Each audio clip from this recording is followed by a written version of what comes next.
Open Your Eyes is brought to you by Smart, bringing people together, and the Belize Bank, our country, your bank.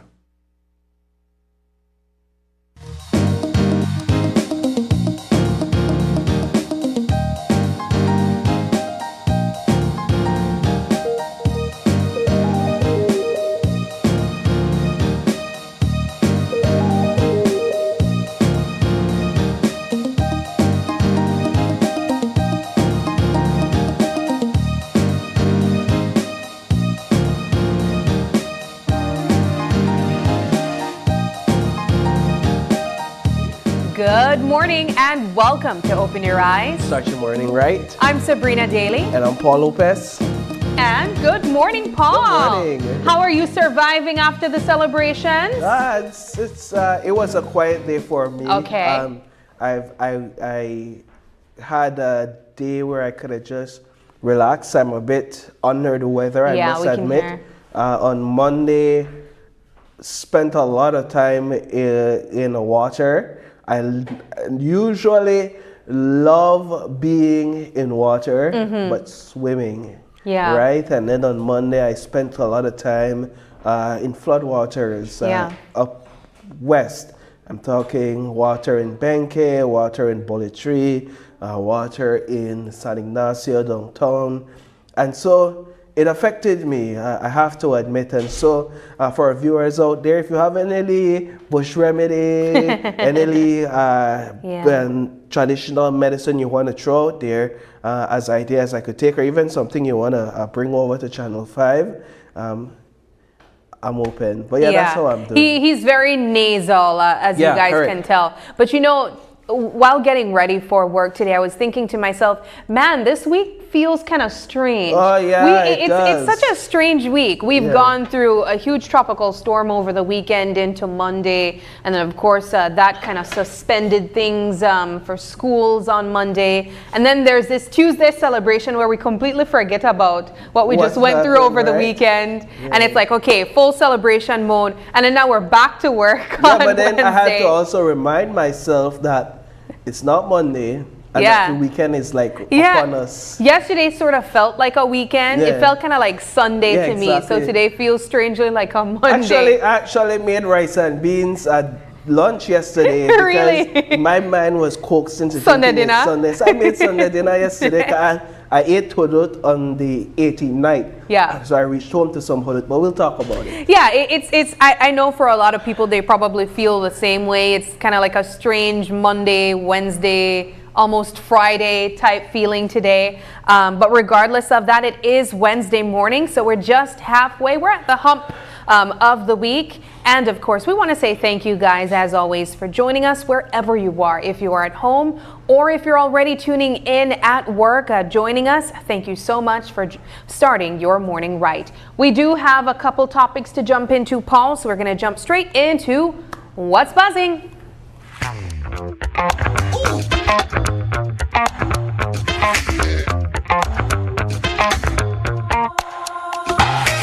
Alrighty, as we mentioned, yesterday was the annual Garona Settlement Day celebrations.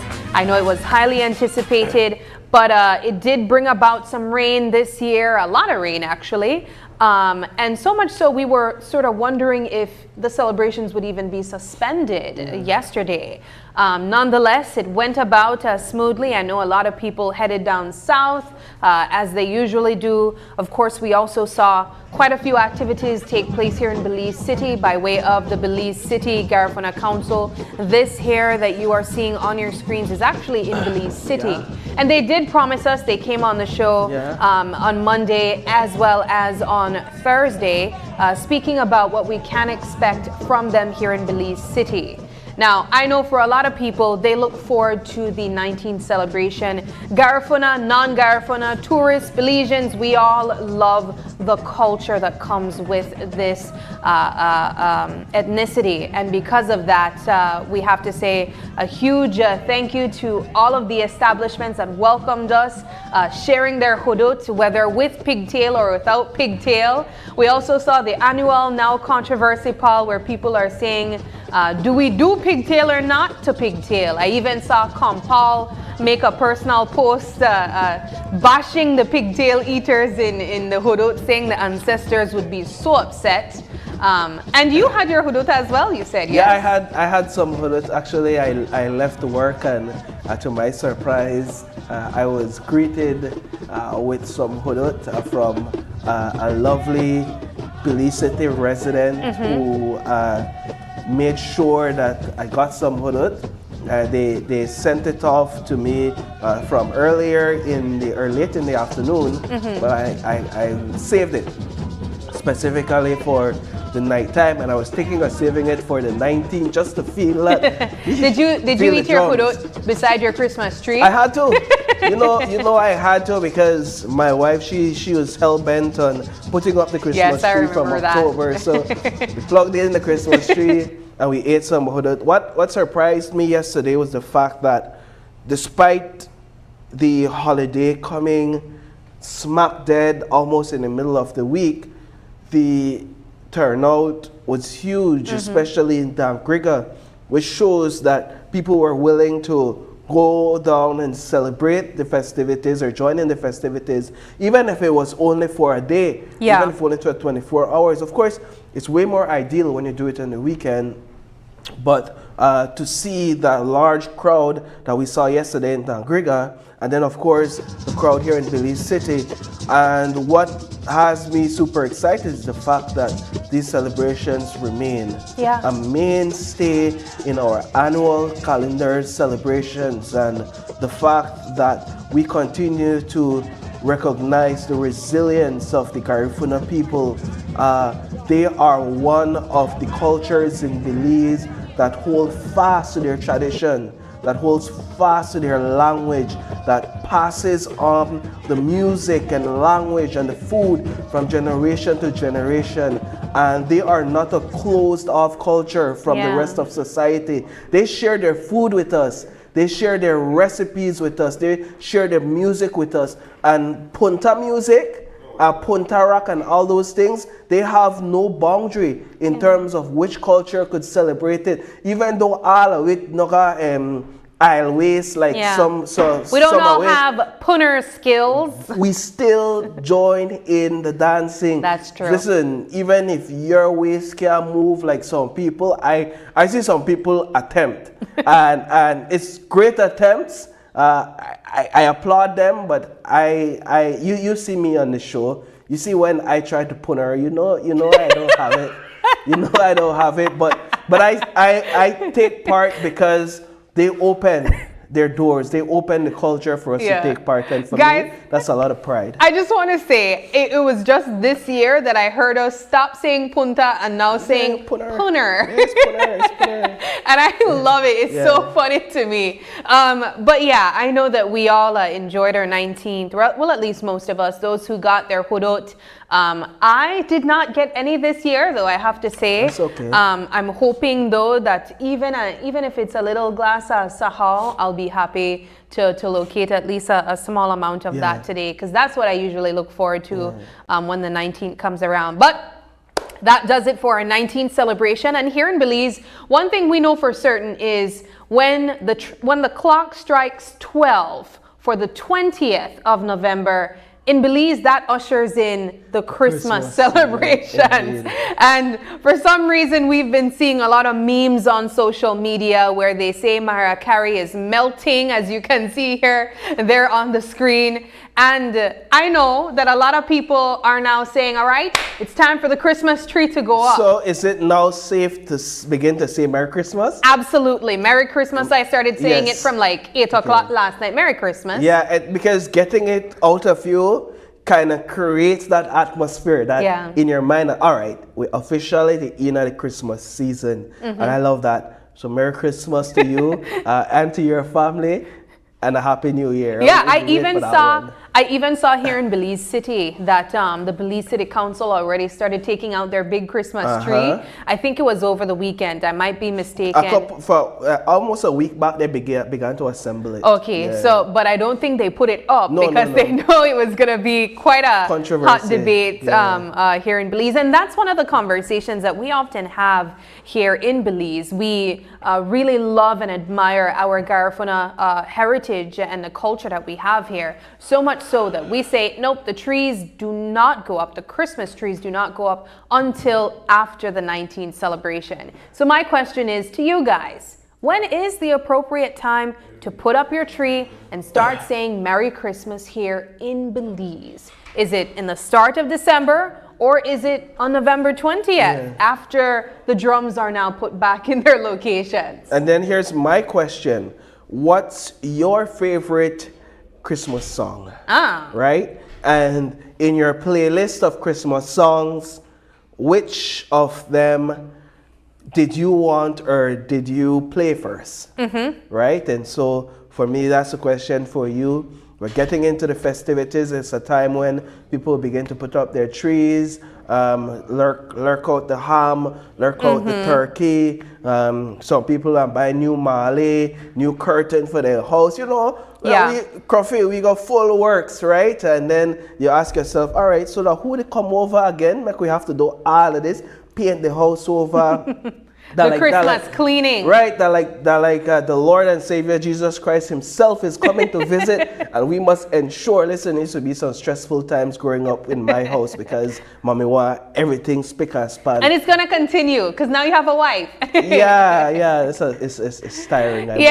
Well, that does it for our Christmas talk. I know we are going to be seeing a lot more decorations being displayed from certain stores. I know Mirab had their Christmas started, I'd say a few weeks ago even. But I also know that yesterday, while we were celebrating the 19th celebrations, yesterday also saw, or was it on Monday, saw the premiere of the documentary for Honorable Moses Shine Barrow. Now that documentary was premiered by Hulu and Disney, and it's called The Honorable Shine. I've seen it. Have you seen it, Paul? I have. It was really good. Yesterday. Thoughts?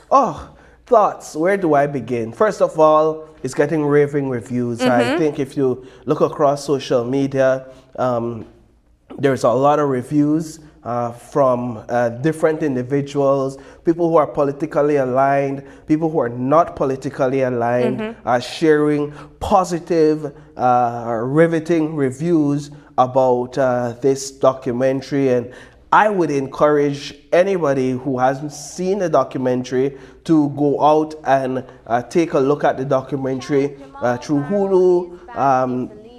I understand there'll be a screening here in Belize, and so you could go out and watch it whenever that screening date and time is announced. I think we'll get that sometime today, if not later on in the week, the time for that. But what stood out to me is the story of resilience and how Mr. Barrow sort of had to shift, right? Something that I think a lot of us could resonate. When you are in an area of your life that perhaps you see this being the course and the direction you will be taking for the foreseeable future, and then something comes and just crash those dreams, crash all those plans you've had, then you sit back and you think, all right, so what's next? I could throw in the towel, I could just give up on life, or I could find a way to shift, to adjust and to adapt. And I think for Mr. Barrow, one of the biggest decisions he had to make, at least from what I took away from the documentary, was giving up his musical pursuits. Yeah. Right? It's like, this is you, this is your identity, this is what makes you. And find a new direction, find a new way. And this is how he moved into politics. So huge respect for him. I relate to the story a whole lot. I think it's a well put together documentary. Yes, it is. All the interviews in there. Of course, it touches a lot on the Diddy issue because that's one of the more relevant topics. But it was good to see his Belize city childhood years and the struggles that he faced there, how life brought him back to Belize in the end to pursue politics. Yeah, for me, there were so many themes in this documentary that I think we can all relate to. For certain, we've all experienced in some way or another wanting something, maybe even coming so close to it, and then having to pivot because it didn't work out.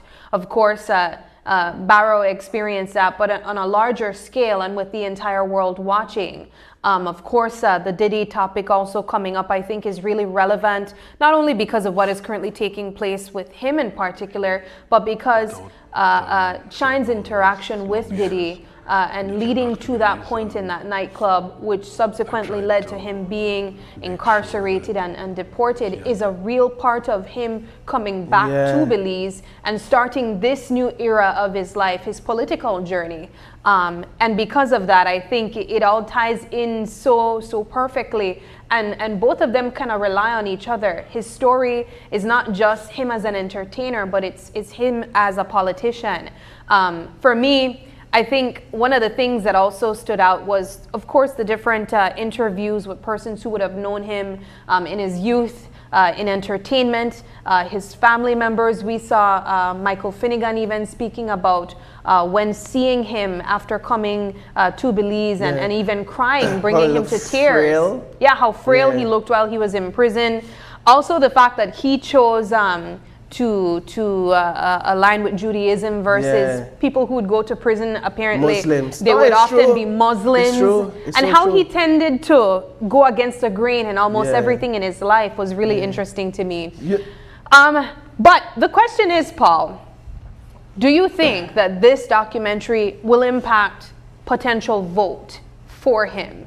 Because at the end of the day, I think we've seen that in North America, he's embraced a different way than he is here in Belize. Of course, we recognize his impact in music, in entertainment, but we've also had this discussion, I think it was just on Thursday, that Belize doesn't really conform to that pop culture type vibe, you know? So does it impact his vote when general election comes up in just a few months? I think if inspiration is a fuel for your decision to vote and who you vote for at the ballot, like this is an inspirational person, so I'll put my ballot behind that, I put my vote behind that person, then I'll say yes, this has some value in terms of casting your vote at the ballot box.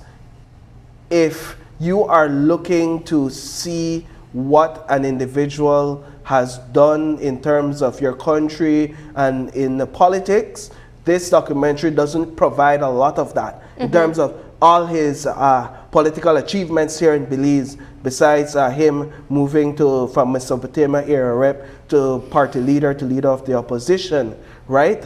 So basically the rest of his political career and his political story is yet to be told. So from an inspirational standpoint, there's value there, and so it's yet to be seen. I know the Prime Minister is of the opinion that it won't hold any value or won't hold any weight at the elections, and so again, that is yet to be seen. I do know that as of last night, the Honorable Shine Barrow documentary is #1 on Hulu across the world. Wow. And that's huge. That is across the world, this is the #1 documentary. And I'll tell you one more thing that stood out to me, because there's many, but this is the last one. To see the former Prime Minister in a light that we've never seen him before. True. As a father. Yeah. And as a father that initially was not there for his son, and in a sense almost abandoned his son, right? And him admitting to that, right? That in the younger years, I made some decisions and I said some things that are regrettable towards my son and his mother. But then I liked what Mr. Barrow said, and again, this speaks to inspiration that I'm talking about. Mr. Barrow said, he is the father that I needed for the journey that I'm on, or the destiny that I had. And I think a lot of people across Belize, a lot of young men, fatherless young men, could relate to that. And so that was good. He used an analogy of a turtle, and it really allowed me to capture the essence of what he was trying to say, speaking to the very point that you would have just mentioned, Paul, where when a turtle is finding its way into the ocean, you shouldn't help it because it would drown if it's helped. And so going on that journey on his own allowed him to have the strength to deal with different phases of his life. It's a really beautiful documentary, as we mentioned, and we highly encourage you guys to check it out. At this point, I do know that there was intentions of having a screening here in Belize. I think there still is. I understand they're still going to do it. So when that information is provided, of course, we will also provide that to you guys so you can watch it as well. Because I'm not certain that you can access Hulu here in Belize, but I do know that you can Disney Plus. Okay, good. Guys, ask you how you watch it. Anyways. Well, we have one final topic to touch on, and this has to do. This has to do with, of course, the continued impacts that people are experiencing from Tropical Storm Sarah. I know there are certain parts of the country that are still flooding. Water is still coming in. I can tell you in the River Valley, areas like Rancho Dolores are now seeing flooding taking place. So definitely stay tuned to that. But with the announcement of flooding in certain parts of the country, we know the West, as you mentioned, you had to be earlier this morning. The Ministry of Education, Culture, Science, and Technology provided a public notice saying that schools at all levels will be suspended until Monday, the 25th of November for areas in Benque Viejo del Carmen, San Ignacio and Santa Elena town, and surrounding villages of Benque Viejo and San Ignacio and Santa Elena. Now, this, as we mentioned, is as a result of the flooding that we are seeing. So they are saying that where possible, schools in these areas are also encouraged to transition to online or distance learning until they're able to have that resolved. So it's going to be some weeks. I understand a couple weeks before all the flood waters went northwest, and we're going to be facing all those issues down this side for a couple weeks as well. So, you know, it's a good decision, I think, by the ministry. All right. Well, that does it for What's Buzzing. If you have any thoughts on either of the topics that were mentioned this morning, let us know in the comment section. We want to hear from you. And if you'd like to suggest a topic for us to discuss, also let us know in the comment section. Moving now into our weather update to find out what we can expect from the folks at the Met Service.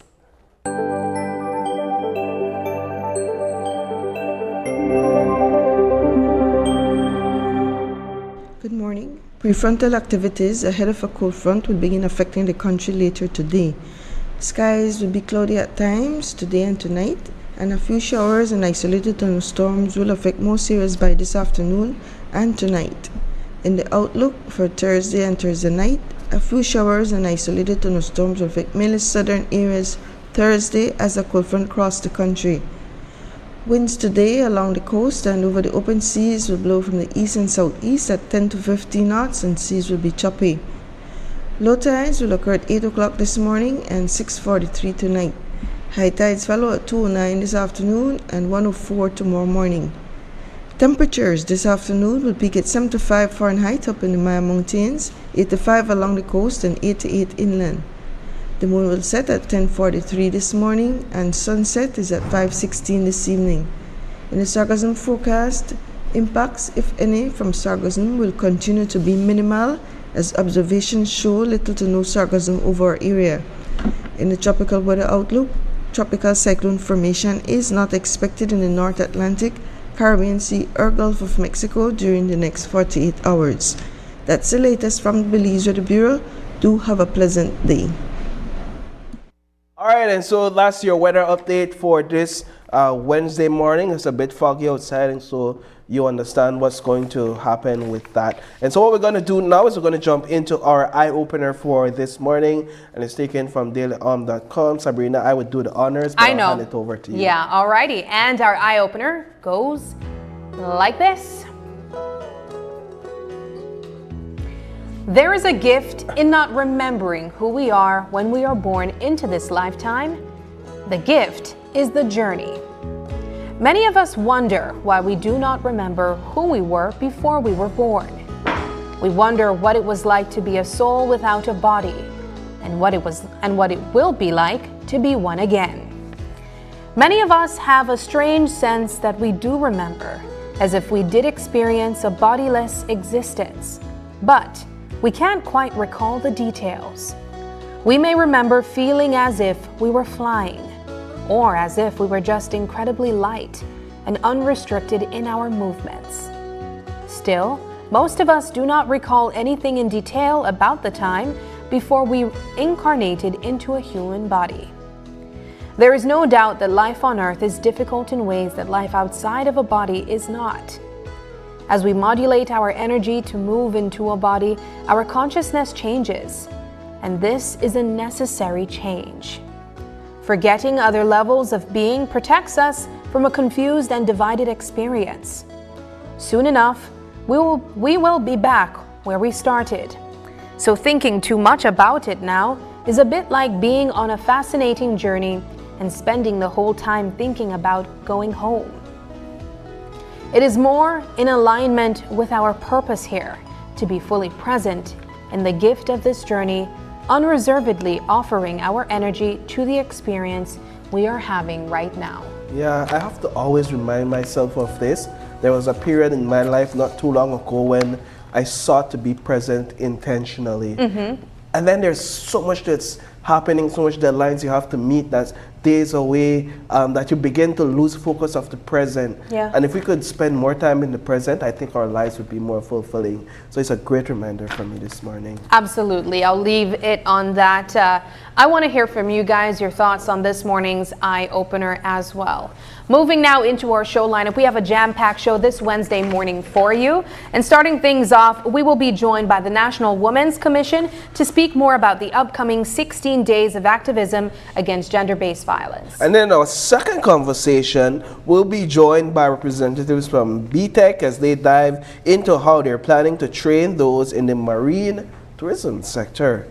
Wonderful. In our third conversation, we'll be learning how you could have a chance at winning a fully loaded 2024 Ford Ranger XLT with the Rotary Club of Belize. You know it's Christmas season as well when that truck is raffled. Of course. And then finally, in our last conversation, we'll be hearing from Calbert Carcamo as he and his basketball team to prepare to play in the Copa Stars Cozumel 2024 basketball tournament. Another conversation you don't want to miss. Wonderful. Well, we got to take our first break, and when we come back, the conversation switches into the 16 days of activism against gender-based violence. Stay with us. We'll be right back.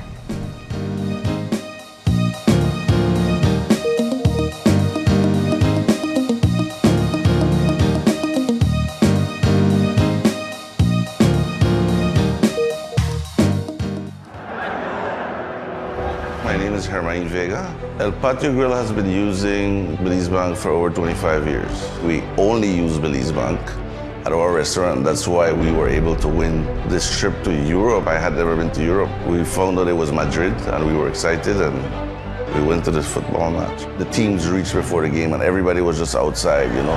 You can't explain, the noise just roared like 3 blocks down the street, but when you got in there and you saw 70,000 people in there, that was amazing. I couldn't believe it was happening. I had to pinch myself to make sure it was real, you know, because it's a one-in-a-lifetime experience, I'd say. My lucky plus one was my son. He's 18 years old, so he was really excited and he enjoyed it as well. He said it's his best trip ever, so it's a priceless experience that we got. Belize Bank has always been there for me. Whatever transactions or whatever I need to do, they're always there for me. I would recommend everybody to use Belize Bank. It's the oldest bank in our country and they continue to do their best.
Belize, get ready.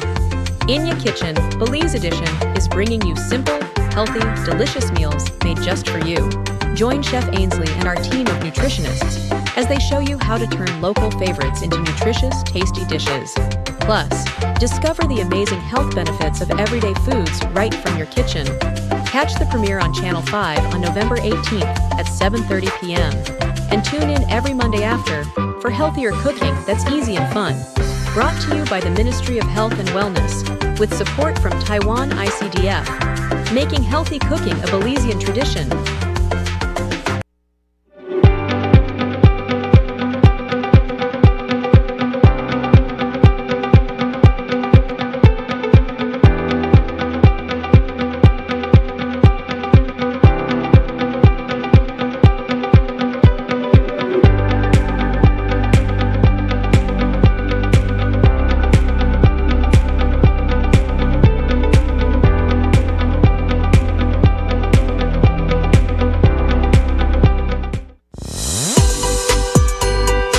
Christmas, get into the joy with Uno Fuels. Imagine winning a shiny motorcycle, a brand new 50-inch TV, or grocery coupons to make your holiday shopping easier. The surprises keep coming. All you have to do is visit Uno, and for every $25 on fuel, you'll get a coupon. Fill out and participate. Get a coupon for each quart of Uno lubricants or 2 for a gallon. Visit your nearest Uno gas station today, fill your tank, and drive into Christmas cheer with Uno.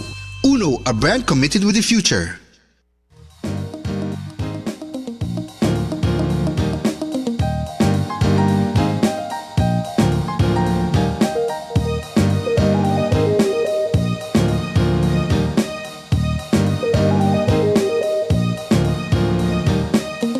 Back to Open Your Eyes. We are starting our first conversation this morning, and there's been a bit of a switch in our lineup. This morning we are starting with diving deeper into sustainable marine tourism. This morning we are joined by Sarita Bejerano, and she is the manager of BTEC. And also joining us is Saul Osorio, and he is the training facilitator from BTEC, also representing Beltrade. Guys, good morning and welcome. Morning. Thanks for having us. We always enjoy visiting you guys. I was going to say, when I said welcome, I should have said welcome back. It's always a pleasure having you guys here. Of course, we know both of you for facilitating trainings often. We've spoken about several areas of training provided by BTEC. And this morning, it's all about sustainable marine tourism. Let's talk about marine tourism in one of the services being provided by BTEC, training-wise. Interesting. Well, this is, I think you mentioned we've been here before for trainings, and this one is particularly an initiative in collaboration with the Interdevelopment Bank, which is the IDB, and we're collaborating with them to offer a sustainable marine tourism for the Hopkins area. And the reason why we're providing the training, I think that's the important. Where did we identify the need for that training program? So we did a needs-based assessment in Hopkins with some of the tour guides, and we identified that there has been a need with an in-depth training in terms of coral reef management, aspects of how to identify the corals, how can they integrate that new aspect to their tours that they're offering. So this initiative is an initiative with IDB to upskill the labor force in the blue economy. So we're looking at how can we have individuals that are key in the blue economy to upskill them and to offer them a new skill that they can often capitalize on, provide a new training program, integrate in the workplace. So it's part of a greater upskilling initiative. I think this training really widens the scope of the initiatives and the projects that we see coming out of BTEC. As we mentioned, we would often have you guys on the show speaking about how you can improve yourselves as professionals in the workforce. And of course, persons would come to you to develop themselves in various ways. Particular in marine tourism, was this something that was always offered under BTEC? No, that's a very valid point. We try to involve all our stakeholders as well when we're doing this type of training program, because we know that the blue economy is a key driver in terms of sustainable tourism and all that it entails, along with BTB as well. So we try to have consultations and integrate everyone before we develop a program. So it's an initiative that, again, has been in our pipeline because of the needs identified. And last week we launched our Blue Economy Strategy for Investment. So that is also an activity under that strategy. So it's in line to some of the activities we have in our work plan. So therefore we saw the need for something like this. Now it's important to mention that BTEC is doing a component of this initiative, but it's also an initiative from the entire Beltrade organization. So it's an initiative under Beltrade, and we're looking at providing a training program in two components, one covering the soft skills, which is essential to build attitudes and behavior, and then we're delving into the technical component, which is looking at all the best practices in that particular area.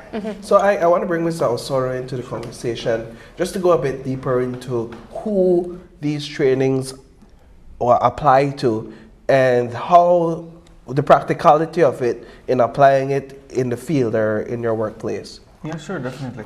For this one, it's geared mainly toward the tour guides. That's our target group or focus area. We want to target. Why? Because they already had previous training. You know how for them to get their tour license, they had to go through some training, do some exams, some tests, and they're pretty much the best fit for this training as well. And the reason being is because we're going to be going a little bit more technical. We're having an international consultant coming in, as Mr. Oscar Bergasa. He's from Spain, so he's an oceanographer. So it's really bringing in some very skilled persons to give more to further solidify the credibility of this training.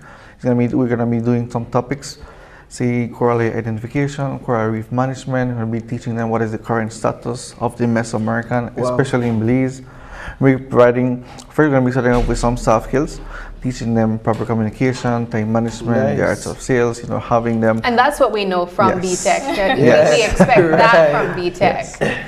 Yeah, so we're developing fully, not just on the technical, but how to properly understand and apply the technical. They have to learn some soft skills from the beginning. Absolutely. So how much space is available, and how do tour guides apply?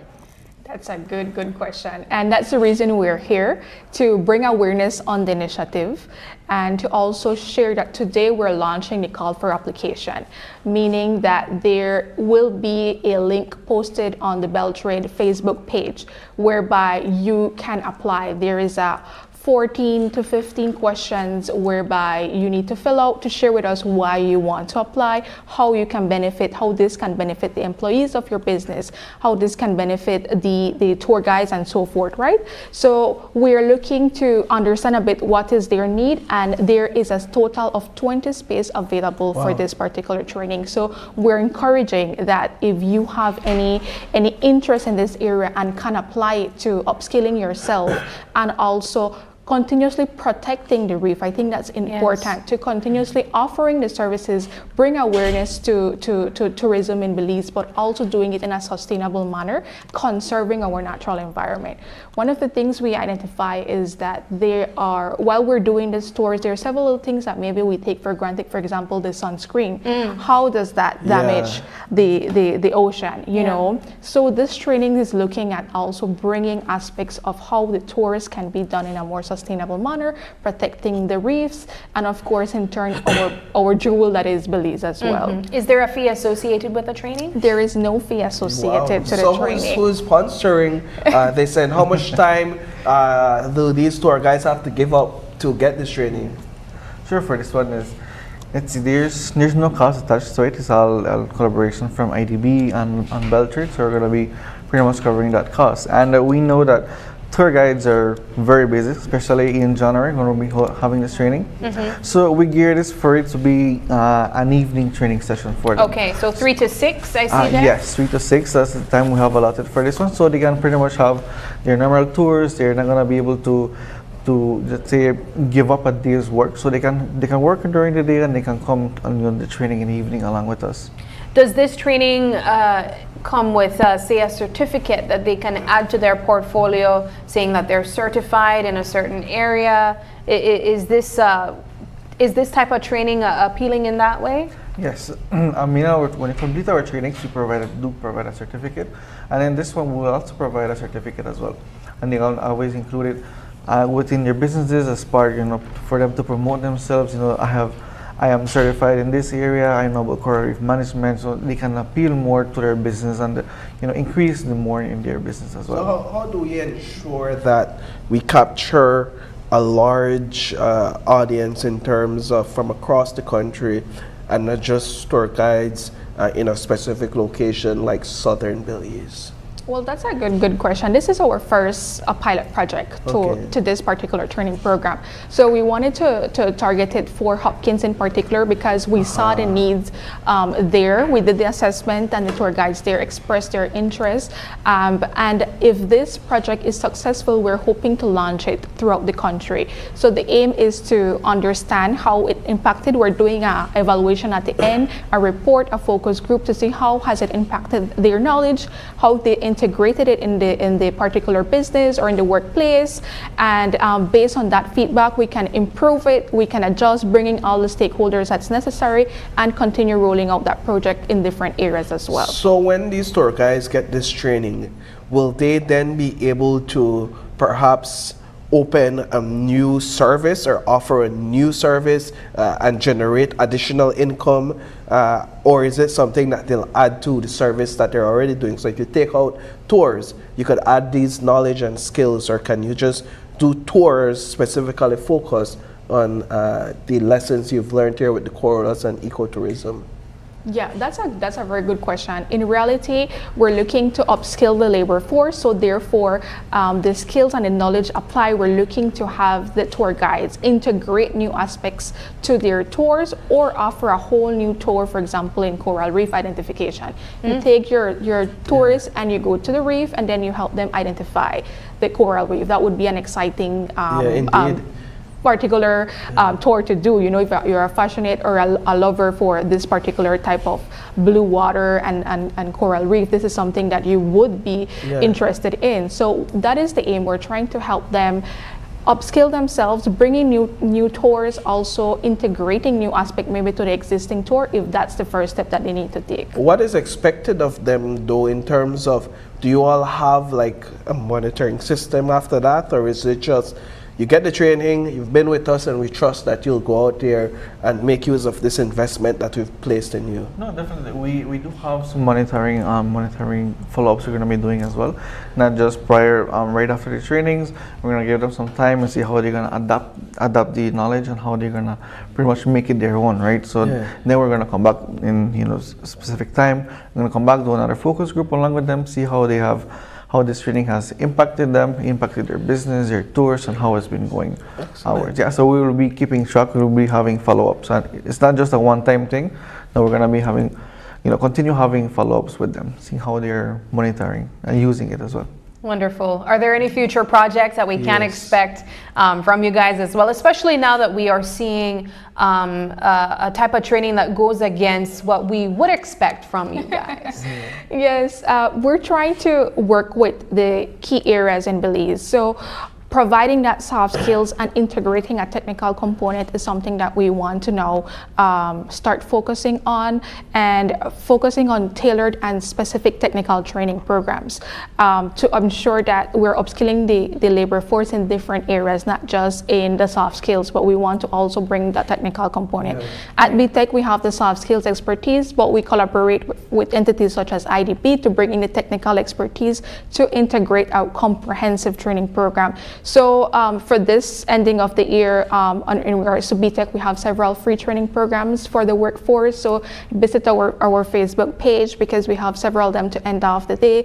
Health to self-image, we have conflict management, we have a self-leadership in Cozumel coming up. And these are all some free trainings that everybody could apply and take advantage of it. Actually, we have one on Monday on emotional intelligence for men, nice. In celebration of National Men's Day. Yes. I forget, but hey, it was yesterday. Happy Wednesday to both of you here on set. Thank you. We had it scheduled for Monday, but due to the storm, we had to push it back. But we have several trainings in the pipeline that, we invite the public to visit our Facebook page or give us a call to keep in touch with what we're doing. Okay, so for this specific training, remind us one more time how tour guides can apply, where they can apply, and by when, because I understand the training is in January. Yes, the training is on January 6th to the 17th, and we're going to be having a flyer with the link for them to take them directly to the registration form. And there's also a QR code that they can take their phones, they can scan it, which will take them directly as well to the registration link. For the deadline, it's for the 2 weeks from now. Okay. The call will be published for 2 weeks, and if you need help with filling out the form, if you get stuck in any question, our number is on there. Give us a call and we can also help you fill in the application form. And we're inviting everyone to apply and to see if this is something that can be beneficial to you, of course. Just to be clear, you have to be a licensed tour guide. Yes. Okay. Yes, we do ask you to provide a copy of your tour guide license. Okay, good. All right, well, guys, thank you so much for joining us. This has been quite an informative conversation. I'm hoping that persons will take advantage of this opportunity. As you guys mentioned, it's free, and it even appeals to their time. It's outside of their working hours, so we're hoping that you're able to get 20 and maybe even more. Exactly. All right. Well, thank you so much, and we wish you guys all the best. Thank you. Thank you. We're now going to take another quick break, and when we come back, we are jumping into the days of activism against gender-based violence.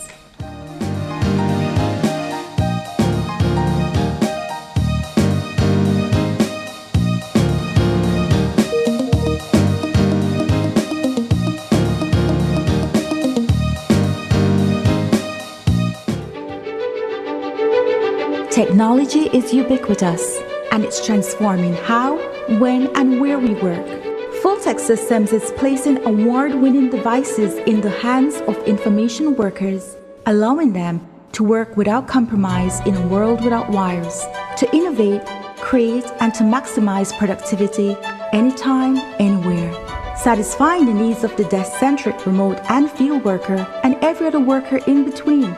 We are providing the industry's best devices to businesses going through the process of digital transformation. Partner with us today to provide the solutions that will allow your employees to work effectively and efficiently to enhance your customers' experience.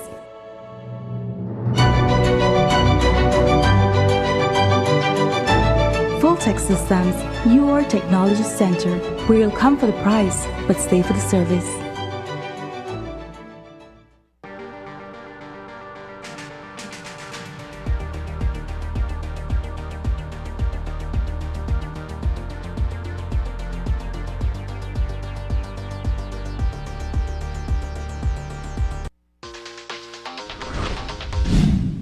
I'm connected. Yo. I'm connected. We're connected. Create the perfect broadband bundle that fits your style with Smart Connect. With the Junior Bundle, get 50% off your national calls and up to 6 gigabytes of data at no extra cost. Get postpaid added on for an additional cost of only $25 with the Prime Bundle. Stay connected with unlimited smart-to-smart calls, plus 6,300 megabytes of data and free international minutes. For the family, get the Binge Watchers bundle with Netflix add-on for only $28.13 more. This bundle gives you 4 profiles with unlimited streaming on multiple devices. Visit a showroom near you to sign up and personalize your own bundle combination with Smart Connect. Smart, bringing people together.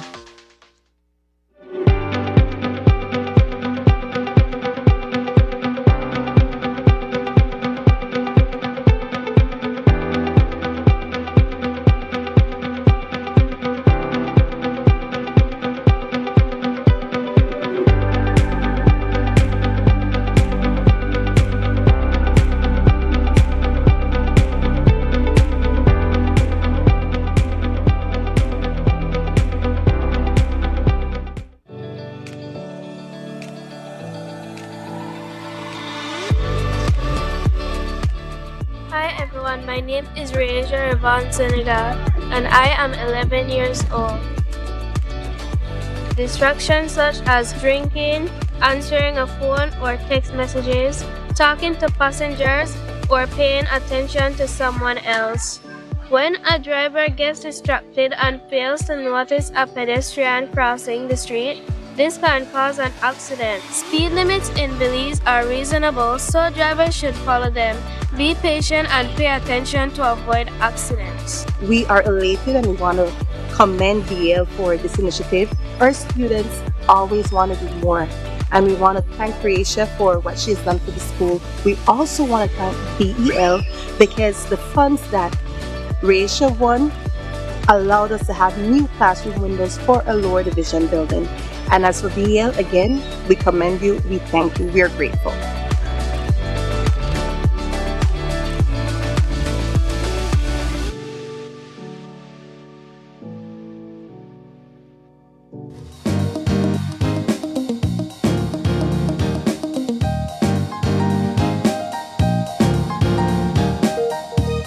Welcome back. This is our second conversation for this morning. And it's all about the days of activism against gender-based violence.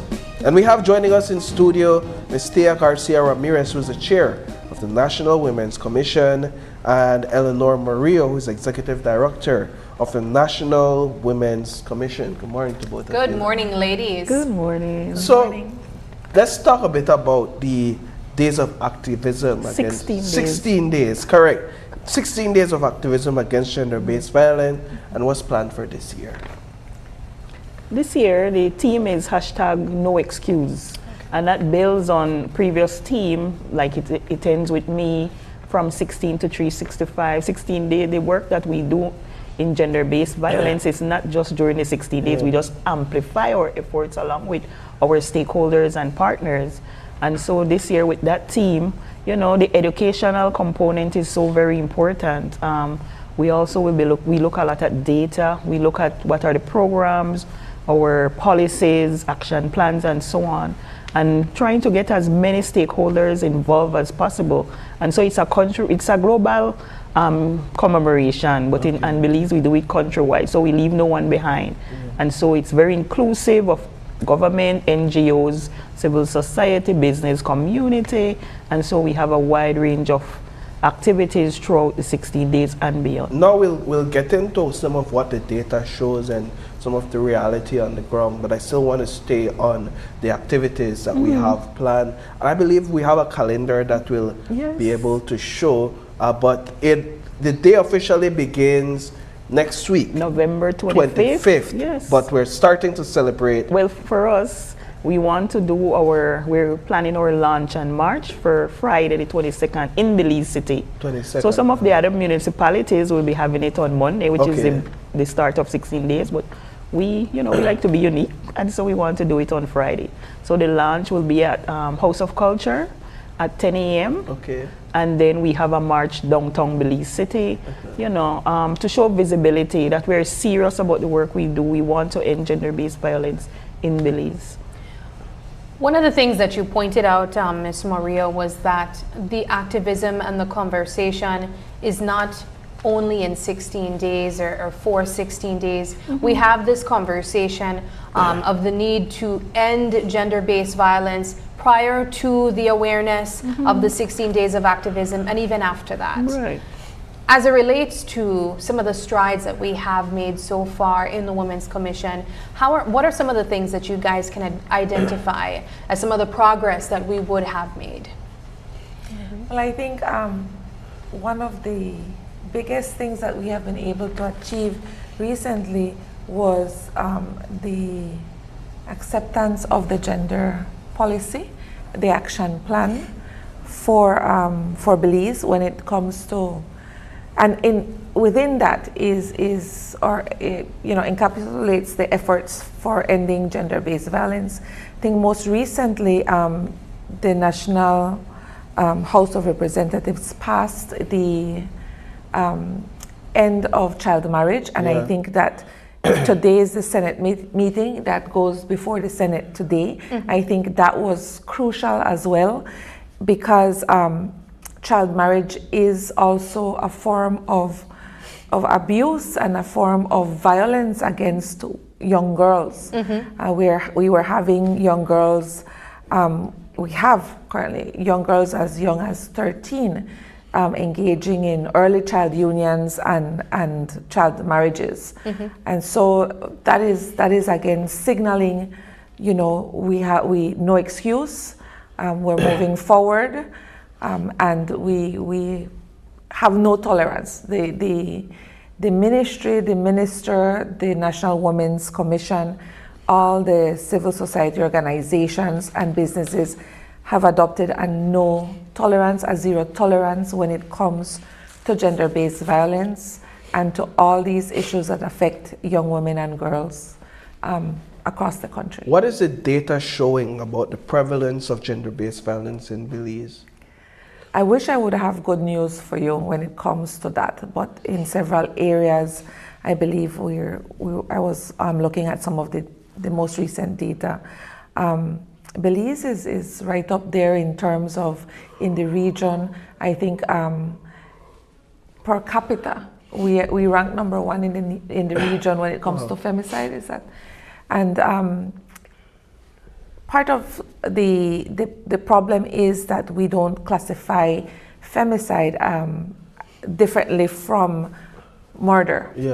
And so a lot of our work will have to come exactly in defining what femicide is. And I think there are efforts in the region to ensure that we have one definition.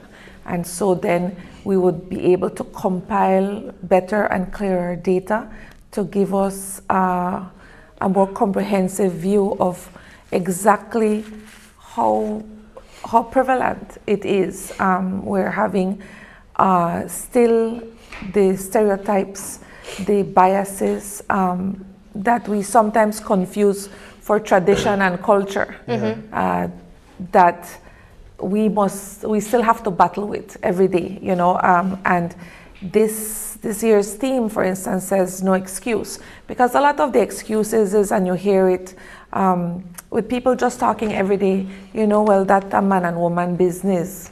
We don't forget, that's not our concern. But violence and gender-based violence is everybody's concern. And I just want to briefly point out the fact that when women, and it's, correct me if I'm wrong, it's 1 in 5 or 2 in 5 that will have experienced violence over the course, 1 in 3.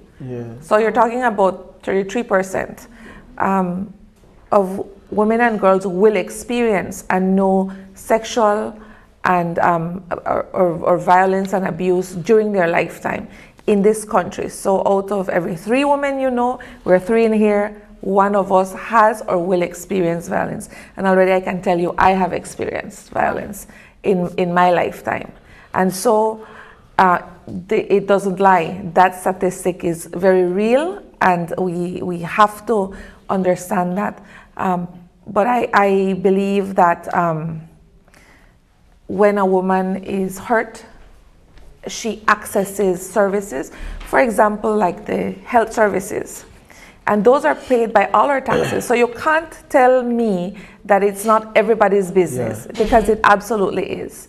When a woman cannot be productive and go to work because she's hurt, either emotionally or physically, and she has to get paid through the social security system, again, that's all of us paying for that.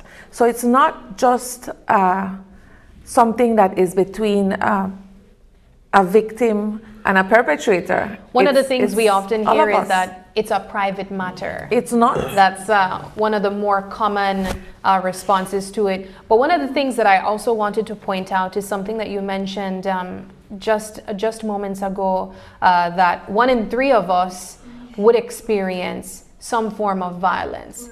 One of the things I think that a lot of people tend to associate gender-based violence with is poverty. But we've also seen that persons who are not even in that bracket of being impacted socioeconomically also face gender-based violence. Even men face gender-based violence as well. What are your thoughts on that? I think that it's a social ill, and what characterizes a social ill is that you see it across, like you said, all socioeconomic brackets. It happens, anybody can be a victim of it. And I think that our norms make it easy, make it seem almost normal. And it definitely is a vicious cycle. So if you come from a family where violence and gender-based violence is a norm, then it will almost seem normal to you, that this is the way things are, and it becomes easily acceptable as, well, just another day. If you lived in a family where your parents, this is the kind of relationship that they had, then if you're a man, you learn that that's the way you deal with situations. And if you're a woman or you're on the receiving end, then you learn, well, this is just the way things are. And sadly, this is one of the most difficult stereotypes and norms to break. And during Women's Month, we also try to end those biases. And I think one of our themes for a whole Women's Month was break the biases, because that's exactly what we are. And people tend to bring those biases everywhere they go. So if, for example, that's what's happening in your home, as a police officer, you might bring that bias to work, and that's where we start to get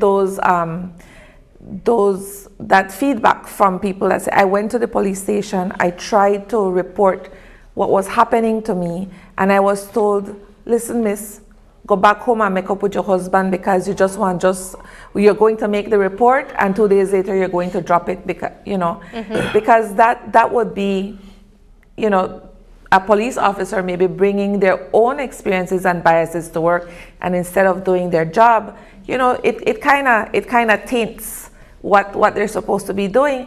It's the same thing, at schools, in church, in life, So you have to break those biases. You have to break those norms in order for us to move forward as a society. Violence, and especially gender-based violence, has no place in modern Belizean society. It's not normal. This is not something that we should do to each other. And so we are here galvanizing support for our cause, amplifying our efforts for 16 days. And these 16 days are very critical. And on the 10th, for instance, we celebrate what was the Declaration of Human Rights. And so that's the 10th of December? Yes, that's when it ends. That's when the 16 days come to a close. So, there are very significant dates within those 16. And so we want to ensure that people know exactly why it's 16 days. Some of the important days, there's World AIDS Day, which is on the 1st of December. And so, human rights, women's rights are human rights. And so we are not different than men, and we are human. And so we should be able to live a life in Belize where we're not afraid to walk down the street, where we're not afraid to be in our homes, because that's where a lot of the violence happens. Yeah. When we are using the 16 days to highlight gender-based violence, are we only referring to physical violence? No. Or are we looking at the entire umbrella that looks at financial, emotional, spiritual, psychological? Of course. Domestic violence is just one form of gender-based violence. So you have, like as you rightly said, the physical, emotional, psychological, economical, and so many others. But you also have sexual harassment. So it's not only in the private sphere, but also in the public. When you step out, sexual harassment, continue to plague our society. I remember the case in Cozumel where the young lady was walking, and there you have this man being persistent, and it happens every day to young women and girls. And so we have the Anti-Sexual Harassment Act that was also passed this year. And so the type of education that we're doing is about these laws. We need to empower everybody. The law is saying this. So you have things that can protect you. Instead of saying silent, you need to, whether it's go to the police or go to one of the other service providers to get the help that you need. So yeah, it's everything we're trying to do.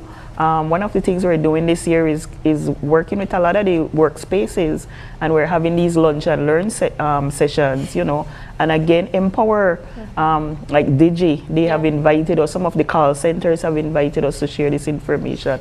And so we think it's critical that we ensure that we include as much as possible. We have like the police department, the ministry going into communities, rural, urban communities, again, to provide information and empower so that people know and that we can break some of these cycles and barriers, the stereotypical behavior that it's okay. You know, I remember one of the news coverage where this woman was saying every woman get beat, and we want to, you know, we will not justify that's not true. Every woman does not get beat, and every woman does not have to get beat. And so how do you empower yourself to take care of yourself and see the red flags and the warning sign and know when to step away from relationships? I know that it's not as simple as that for some women to just see the red flags and step away from relationships. And we've seen some and we've reported on some very serious cases of gender-based violence. I think just recently of the young lady in Belmopan that was allegedly held captive by her own husband and her father-in-law and her in-laws for several days. What comes to mind when you think of cases like these, Ms. Garcia, and is it sort of disheartening after so many years of activism, 16 days and more? Well, it happens, and we talk about it at the commission all the time, that it seems that just before or during or right after the 16 days, like we have the most horrible cases. You know, recently we had that one. We also had where somebody, a woman was allegedly lit on fire.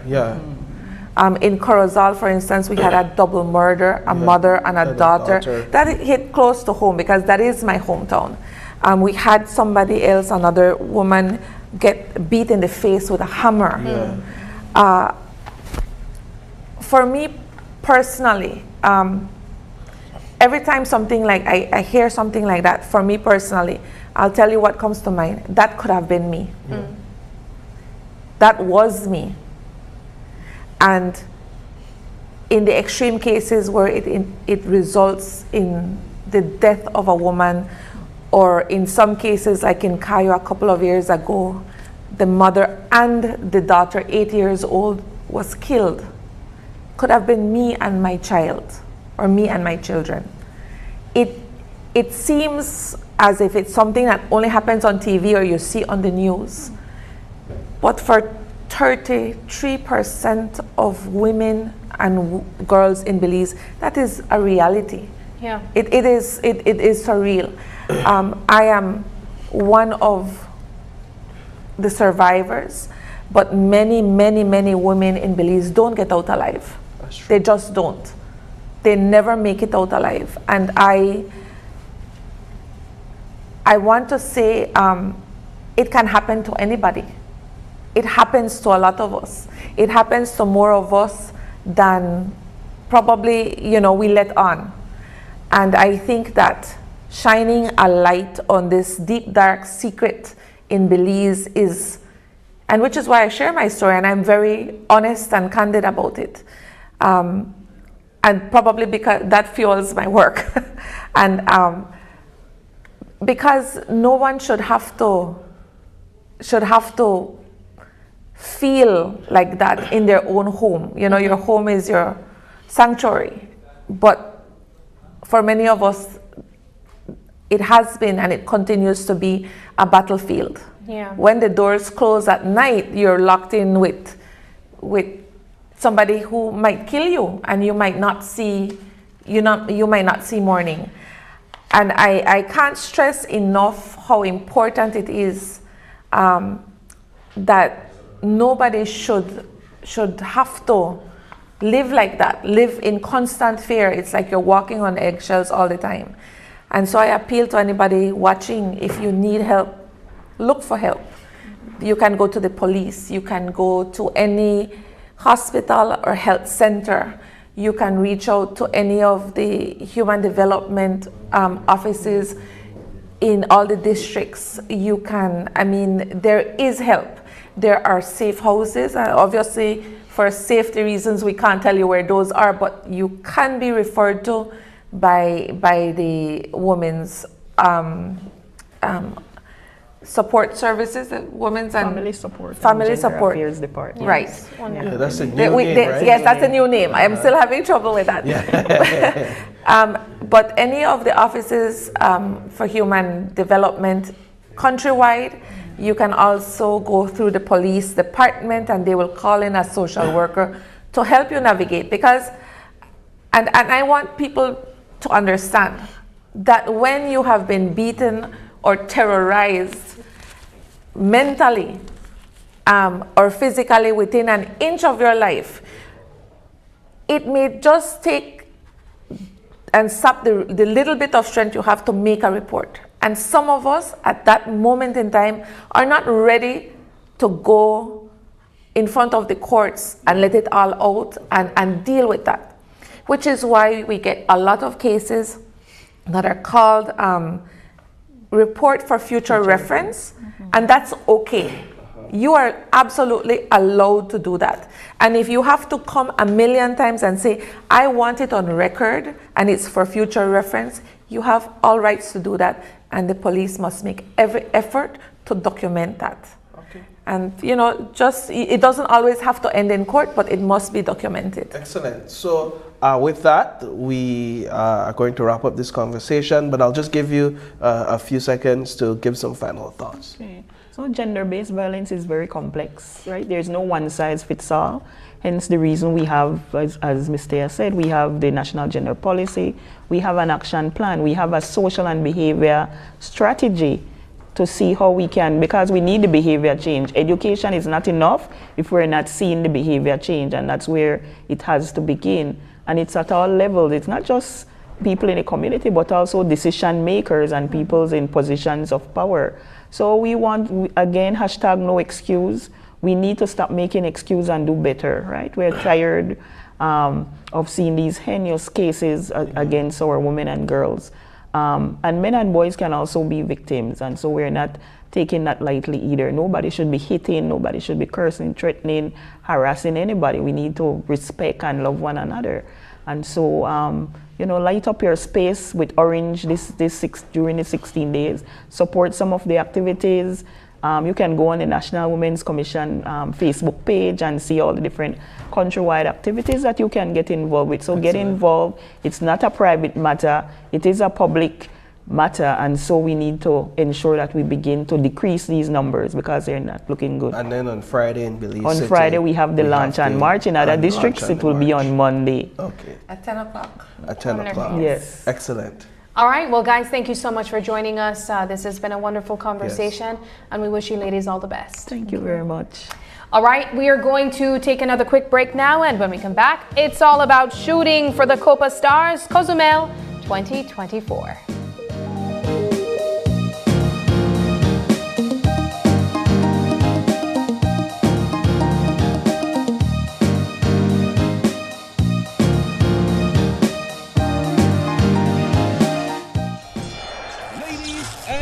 Gentlemen, this is what you've been waiting for. In this corner, we have the masters of limitless power and unbeatable connections. Pioneers of 4G LTE in Belize. It's the undefeated champion, Smart.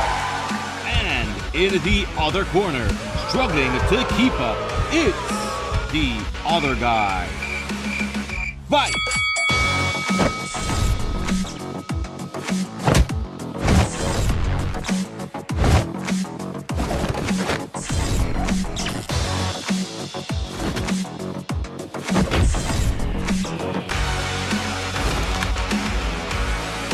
Tired of getting blow after blow from a plan with the other guys?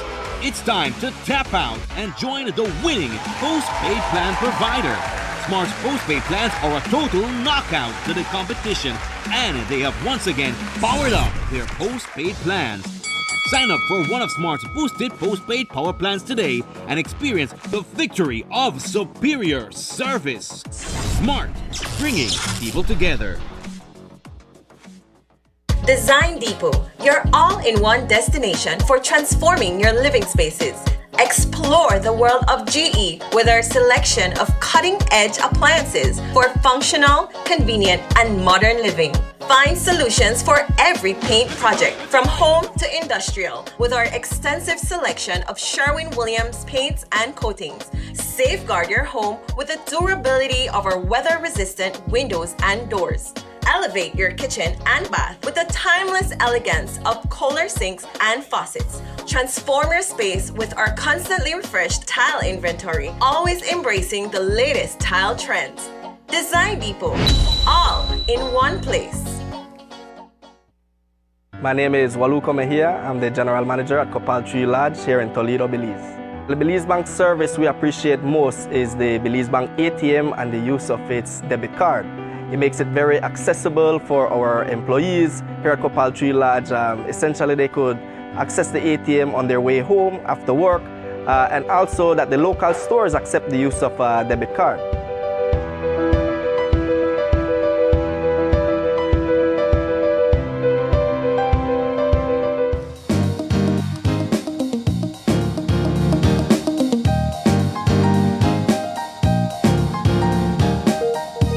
Welcome back. This is our third conversation this morning, and it's all about Brotherhood Balas. And this morning we are joined by Calbert Carcamo. He is the youth sports director for this youth club.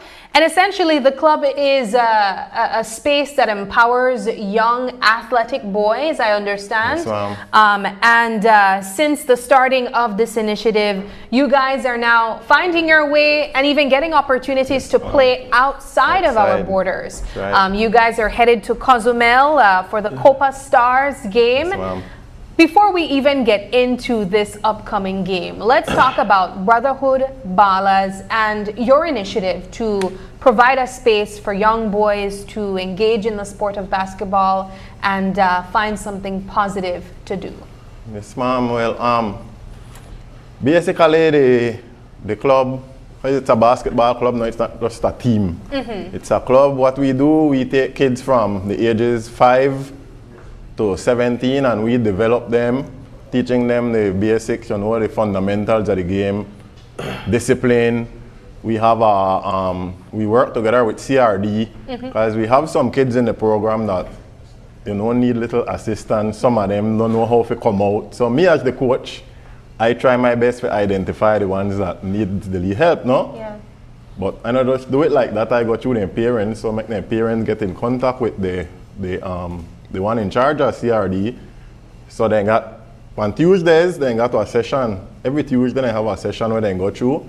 And, well, basically they take the ones that need anger management help, the ones that will have lead problems when they go through at home. You know, different stuff when they go through, because we don't know what we say, but we watch them, but we don't know exactly what they go through, no? Yeah. And, well, since the program started, I realized that the program has, can I say safe, but it has captured the attention and the eyes of many of other kids outside, no? Yeah. And the program is free of cost. When you say outside, you mean outside? In Belize itself, because we have players from Belize City that go to Orange Walk now to join our club, no? Okay. We have from Carmelita, we have from the different areas in Orange Walk, not just in Central itself, no? So this is Orange Walk based? Yes, sir, Orange Walk. How is this creating a safe space for young people? Well, after school, then kids come out to the ball court. We do 2 hours of training. After they're done with training, they go home, because the training is from 4 to 6, no? Monday, Wednesdays, and Fridays, it's for the under 15 kids. Tuesday, Thursday, and Saturday, it's for the under 13 and under 10 kids, no? Okay. The reason is because they stick in that device. No, they're sticking at a device when they reach home. Very early yes, too. ma'am. So now when they come out of the ball court, I get feedback from a lot of their parents when my son reach home. He just finished what he got to do with school and he bed and he go to sleep. He tired. He never even got, you never have to tell him come off a phone or things like that, no? Yeah. And also, they have, how do you say it, like influences out there. Yeah. You know, when their kids come out of school, they might meet with two friends or people when they not even know where they try get there, you know, distract their mind from when they do positive. Influence them negatively. Yes, ma'am. Yeah. And these kids now, I talk to them because we have a good communication, a good relationship. And not just about basketball, no? And well, I help them identify the people in the areas where I wouldn't recommend them if we mingle with or if we have the car around there or stuff like that, no? So the program save them from not have time for negativeness. Yeah. It also help them with learning discipline, no? They learn to respect one another, respect their elders. We also try our best to give back to the community because we do receive, you know, we get what people could help with to can't go over way. Yeah.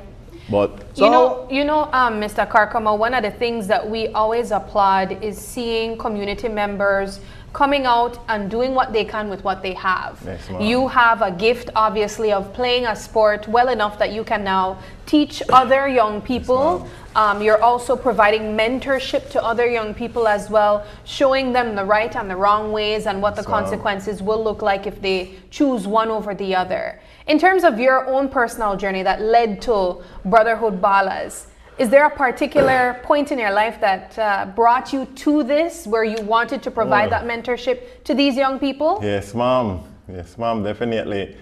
I myself had my past.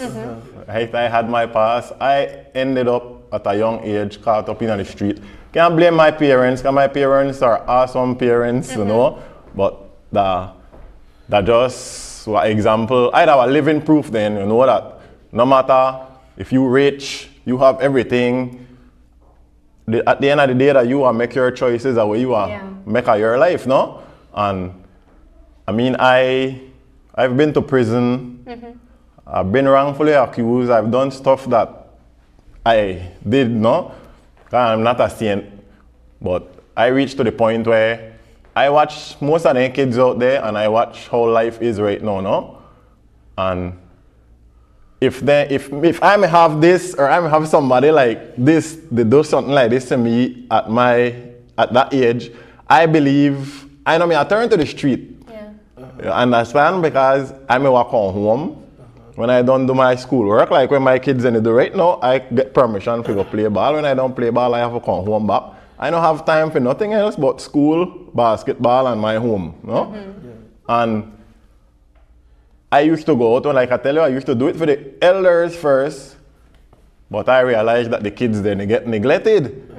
Because nobody really pay attention to the kids there. Everybody they wait for elite basketball start, for their big tournament start, then picnic and play them there. You understand? So I said, well, the time to make we do something for their kids. And I do it in my own community that Orange Walk. You understand? We participate in Ahmadiyya. Me and my kids came in third in Ahmadiyya. Nice. We went to Cozumel September, right there. No, we did great. We had the ups and the downs, but I mean the experience when the kids get, and they're grateful for it. So that's something where they look forward to know, you understand? And what part of Orange Walk are you from? Or is the program running in? Or Union Town. Union Town. Yes, at Philip Alvarez basketball court. One of the things we always talk about is the absence of sports program that focuses on the youths, on the kids, right? Let's talk a bit about that and where you see the need to develop sports skills from a young age in children, especially basketball here in Belize. Yeah. Because, bro, it's like this.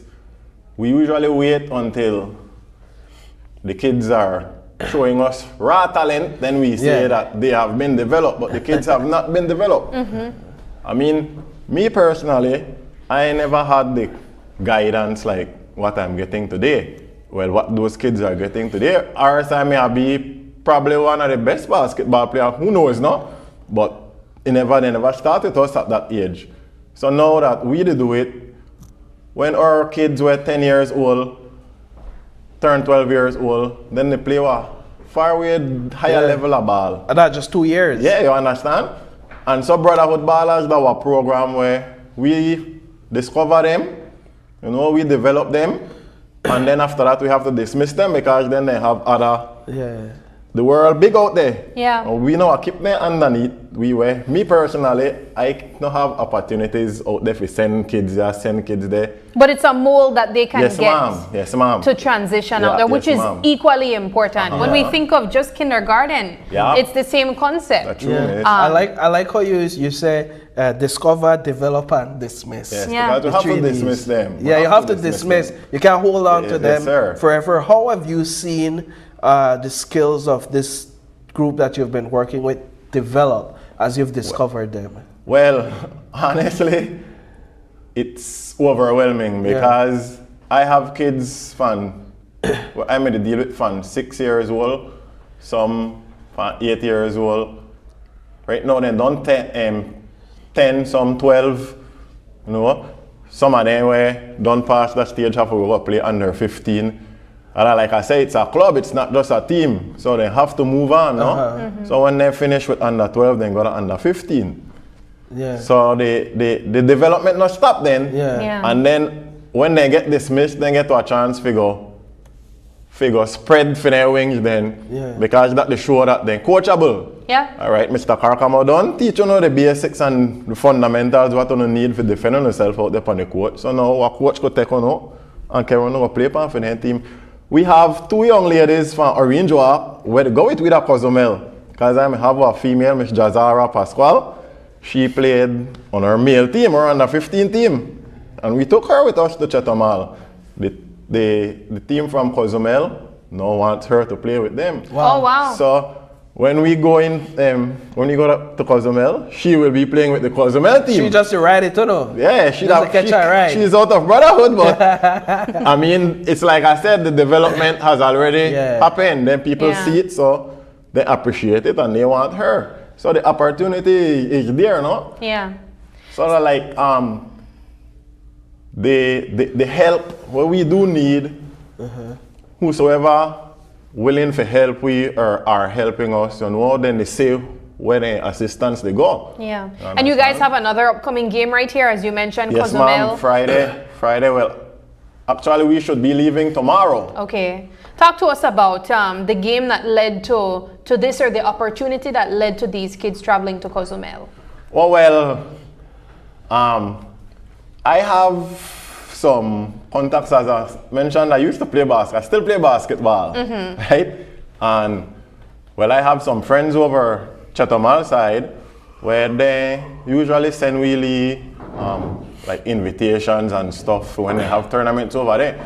But the thing is, if you move the finance, it costs, no? It does, yeah. And like I mentioned, we program now a big funded program. We have to do the fundraisings.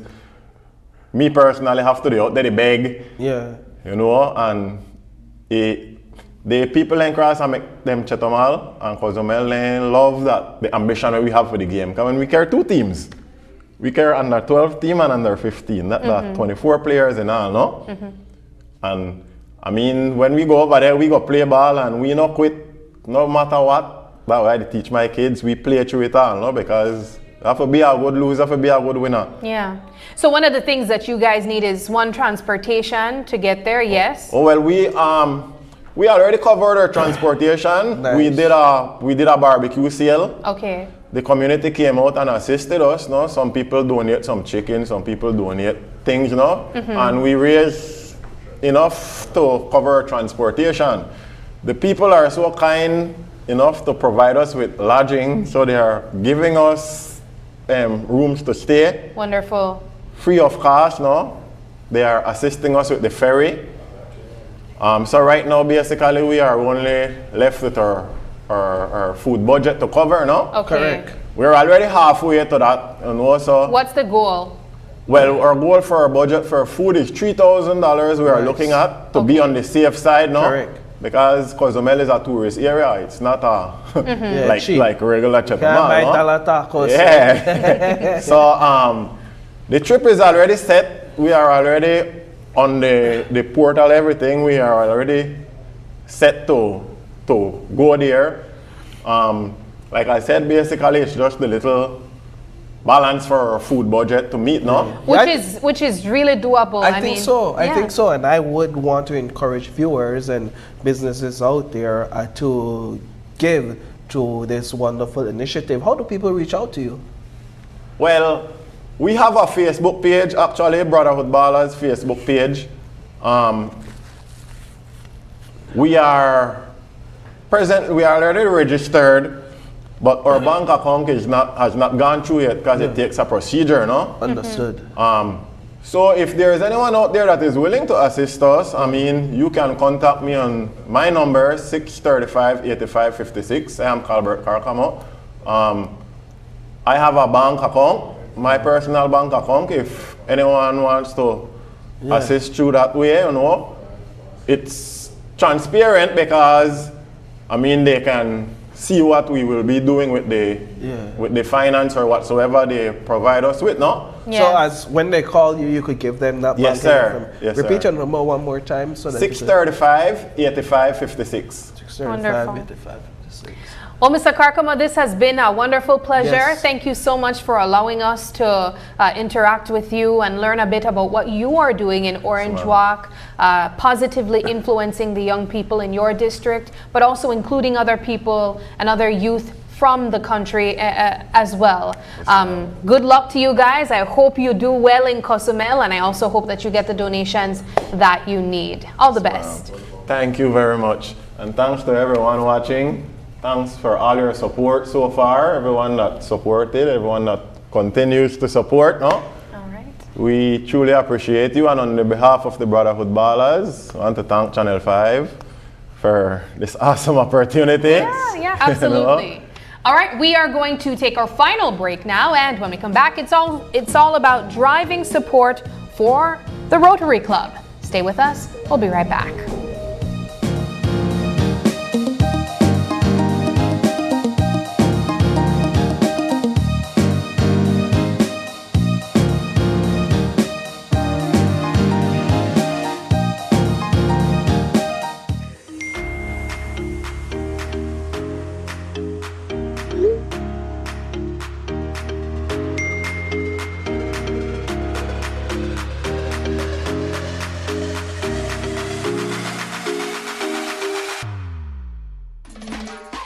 Cellular World is the authorized Samsung distributor in Belize, and they offer 1-year local warranty on all Galaxy devices. Cellular World always has the best tech deals countrywide.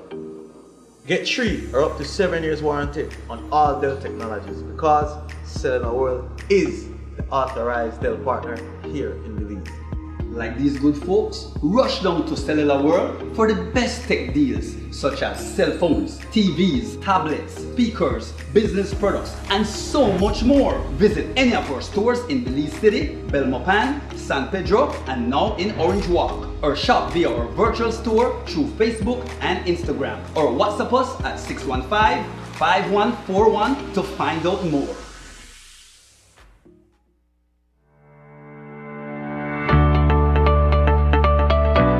Take control with My Social Security, your secure online account to manage all your social security information. To create a My Social Security account, you must be 14 years or older and have a valid email address. Visit the My Social Security self-service portal at ssbportal.org.bz. Click on Create Account. Enter your date of birth and phone number. Next, verify your email address to continue. To verify, simply enter your email address and click the Send Verification button. Enter the verification code sent to your email inbox to proceed. Next, create a password that meets the requirements. Enter the name and select a reason for your account. Then click Create. Your My Social Security account was successfully created. Your information security is our priority. If you have a Social Security number, click Link My SSN to link your Social Security number to your account and activate using the steps in your confirmation email. If you do not have a Social Security number, click Register with SSB. You're now ready to truly experience Social Security at your fingertips. My name is Leomar Langzert and I'm a teacher and I bank with Belize Bank Independence Branch. What I enjoy is the safety features that the app offers. I have a sense of not having to worry or be concerned about somebody finding my password and username to sign in the application because of the use of the one-time password. And another feature that I love, that I use the most, is how the app synchronizes with my fingerprint on my device. I enjoy the rapid and easy, seamless process to apply for loans through the Belize Bank, and I don't have to be having too much back and forth to visit or take time to visit the bank. They also start to offer the online applications through the app for loan applications, which I believe is very neat. I would definitely recommend Belize Bank to other teachers because one of all the features and advantages that the app offer. With these online that Belize Bank offered is basically everything that you can do in the palm of your hand. So I would definitely recommend the bank to other teachers.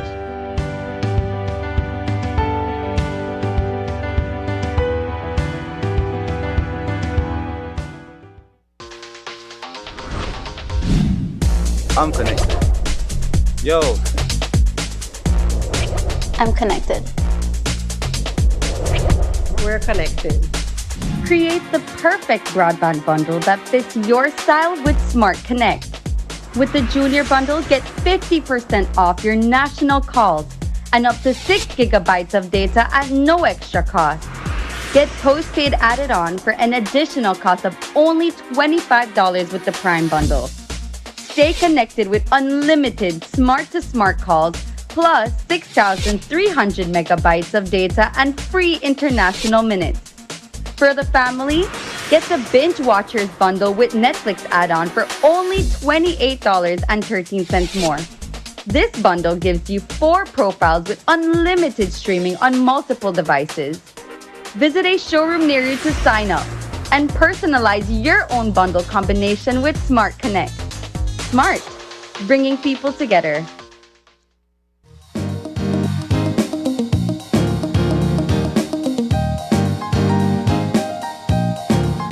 And welcome back. This is our fourth and final conversation for this morning, and it's all about that fully loaded 2024 Ford Ranger XLT. Man, so better than a Lamborghini. Yes, I was telling Paul that we also kind of know that it's Christmas time when that Rotary truck comes out. Yeah, don't get ahead of yourself. Don't say Sabrina. Let's introduce our guest. We have Miss Sylvia Catus. She's the president-elect 2025-2026 Rotary Club of Belize, as well as Ms. Jessica Sosa, who's a public image chair at the Rotary Club of Belize. Good morning, ladies. Good morning, Sabrina. Good morning, Paul. Paul, you sound so excited. As if though you're going to buy 5 tickets. Oh my gosh. Let's talk a bit about it. When did the raffle begin, and when will this truck be raffled? So we just started. This is our second truck for the year, actually. I figured because I'm thinking, I've heard you are raffling a truck this year, and I know it wasn't last year. We do one around Father's Day. Okay. Father's Day. We do love the men. So many chances to win a truck. So we started about 2 weeks ago, and the drawing is on December 31st. Okay. Wonderful. One of the things that I think we oftentimes need to remember is that these fundraisers, of course, are funding many projects that the Rotary does throughout the year. We know, I think one of the more popular projects coming out of the Rotary is Gift of Life, but there are many other projects that the Rotary is involved in when it comes to education, when it comes to providing homes for persons in need. Let's talk about what the proceeds from this raffle funds. Well, we have a feeding program for primary schools where we support them. I think it's St. Joseph Ebenezer, Salvation Army, and right now St. Martin's the Porters. Yes.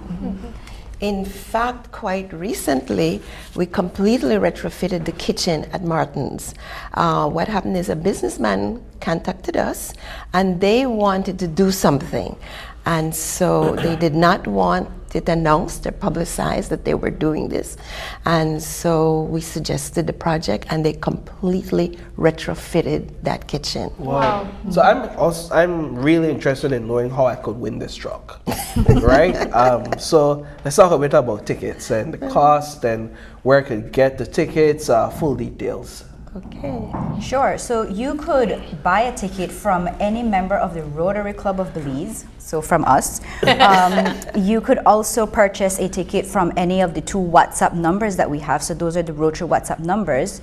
You have the numbers, Sylvia? We also have them on the flyer. 663-0744. Let me repeat that, 663-0744. Wonderful. And then you could also purchase a ticket from the DigiWallet Marketplace. Okay, so what's the cost? $100. Okay. That's usually the ticket price. Yes. That has been the price from we started doing this, must be almost 20 years ago. Yeah. I mean, let's be honest, there's nowhere you could go and buy a truck for $100, right? Okay, so normally we would sell only 1,000 tickets, but this year we had to add 200 more. So it's 1,200 tickets only, simply because our cost of doing this raffle has really gone up. And of course the price of the truck has gone up. But I mean 1,200 tickets, that still gives you a small margin and increases your chance. We keep it there.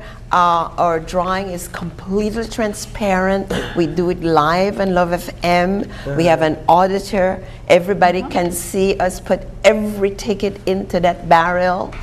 So, Can you all talk a bit about the truck itself? Do you have any details on what the fully loaded means? Absolutely. And we the have XLT? a flyer right here. It sounds like you buy an iPhone X Max Triple Plus. Fully loaded. Right. Fully loaded iPhone.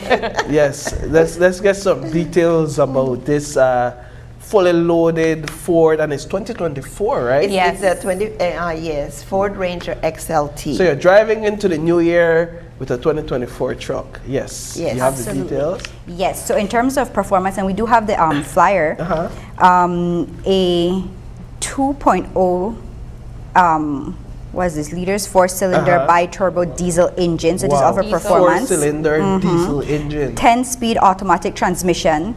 A double cabin, 5-seat capacity, push to start ignition, cruise control, and spray on bed liner. For design, we have leather seats, daytime running lights, fog lights, headlights, and rear lights, of course, 17-inch alloy rims, Bluetooth and audio control on steering wheel, power windows and doors, and side steps. For those of us that are a little bit shorter, you know. I don't know about you, Paul, but that truck would look great with you behind the wheel. I tell you. And in terms of the technology, we have keyless entry, wireless charging pad, a Sync 4 and wireless Apple CarPlay and Android Auto, 10-inch multifunction display, so that's pretty large. Rear camera, advanced traction control with roll stability control, and USB ports type A and C outlets. So that is what you're getting if you are the lucky winner of the 2024 fully loaded Ford Ranger XL. So somebody could actually win that for just $100. Yeah. Just $100. And I think what's also important is that with only 1,000 or 1,200 tickets, your chances are really high if you think of it. It's really high. It's a small investment. You're supporting a greater cause, and you can also walk away with the latest model pickup from Toyota. And I gather this is a brand new truck. It's a Ford Ranger. From Ford, Yeah, it's a brand new truck. Brand new. Right. No, nothing where we bring in for Florida. Not brand new second hand. Brand new Paul, brand new Paul. So we started mentioning things that this let's get to truck that. raffle pays for. Correct. We talked about the feeding program, and we talked about the Gift of Life, which is one of our flagship programs. But we also build playgrounds. We've built playgrounds, St. John's Primary School, Wesley Lower School, in several communities. And also, in addition to that, we bought some land a few years ago, and we call it area Home Sweet Home outside of Ladyville, and we've built houses there. So to date, we've built about, I think we're going to be building our 10th house, and we have 20 children and 9 single mothers who are housed there. What part of Ladyville is that? Is that behind? It's just outside of, I shouldn't say Ladyville. What's the other part of? Lord's Bank? Lord's Bank, yes, just outside of Lord's Bank. Okay, so those are homes that you all... we build them. You build them, yes, and yes. then you we bought enter the an land. agreement with the home? Yes, but they just have to keep it clean. We give some lessons. So they don't really. And these are for struggling mothers, single mothers with children. So it's a transition home. How much homes do you have there, you said? We have 9, and we're about to build our 10th. Wow. And the proceeds from this raffle help to that. help to do that as well. Okay. Wonderful. And there are many other things that we So also have scholarships. our wheelchair program as well. To date, we've given out almost 4,000 wheelchairs. In fact, earlier this month, we got a shipment of 250 wheelchairs that came in. Of course, we partner with our other Rotary Club. Remember, I saw that. Remember, Rotary is global. 1.4 million members worldwide. So that's another one, the wheelchair program. Yes. Is there anything else that scholarships? We provide scholarships for high school students, and I think this year we gave out 14, if I'm not mistaken. What is membership like currently across the country? Because there's Rotary Club of Belize, and there's another club, if I'm not mistaken, right? So we have, I believe, 14 Rotary clubs. Ours is the oldest. We're 67. We've been around for 67 years. The most recent is Placencia, which was inaugurated about 2 months ago. And we have membership-wise, we probably have 500 to 600 people. I'm not quite accurate on that figure, probably. But it's hundreds. And it's hundreds, yes. Yes, and of course we have the Rotary Club, and I'll let Jessa talk a bit about our Rotary Club. Yes, so for Rotary, we have like different levels of Rotarians or Rotary family, Rotary partners. So we have the Rotarians at our level. It used to be from 30 years up, but Rotary International has recently changed that, so we don't really have that starting age limit. And then we have Rotaract, which used to be from 18 to 29, but again, Rotary International removed those limits, so it depends on each club.